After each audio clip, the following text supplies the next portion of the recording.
Алматы қаласы 88-ші мектеп 2-ші А сынып оқушысы Оралбек Інжу.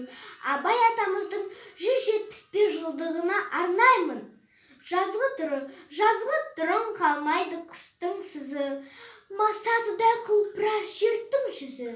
Жан жануар, адамзат анталаса, ата-анадай ел жүрер күннің көзі. Жаздың көркі енеді жыл құсымен, жайрандасып жаз күлер құрбысымен. Көрсең жана тұрғандай кемпір мен шал, жалбандасар өзінің тұрғысымен. Қырда ел, ойдағымен араласып, күліндесіп, көрісіп, құшақтасып, шаруа қуған жастардың мойны босап, сыбырласып, сырласып, мауқын босып. Түйе боздап, қой қоздап, қорада шу, көбелекпен құстарда сайда ду-ду. Гүл мен ағаш майсып қарағанда, сыбдыр қағып бұландап ағады су. Көл жағалай мамырлап қу менен қаз, жұмыртқа іздеп жүгіріп балалар мәз. Үшқыр атпен зырлатып тастағанда, жарқ-жұрқ етіп ілінер көк дауылпаз. Құс қатарлап байлаған қанжық аға, қыз бұрандап жабысып қылады наз. Жазға жасы киінер қыз келіншек, жер жүзіне өң берер гүл бәйшешек. Қырда торғай сайраса сайда бұлбұл, тастағы үнін қосар байғыз көкек.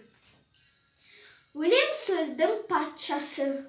Өлең сөздің патшасы, сөз сырасы, қиыннан қиыстырар ер данасы. Тілге жеңіл, жүрекке жылы тиіп, тептегі жұмыр келсін айналасы. Бөтен сөзбен былғанса сөз арасы, ол ақынның білімсіз бейшарасы. Айтушы мен тыңдаушы көбін адам, бұл жұрттың сөз танымас бір парасы. Әуелі аят, хадис сөздің басы, қосарлы жыр келді арасы.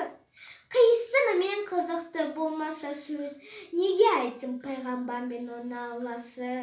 Мешіттің құтбы оқыған ғұламасы, мұнажат әулиелердің зар наласы. Бір сөзін бір сөзіне қиыстырар, әрбірі келгенше өз шамасы. Өлеңде әркімнің ақ бар таласы, сонда да солардың бар таңдамасы. Іші алтын, сырты күміс сөз жақсысы, қазақтың келістірер қай баласы.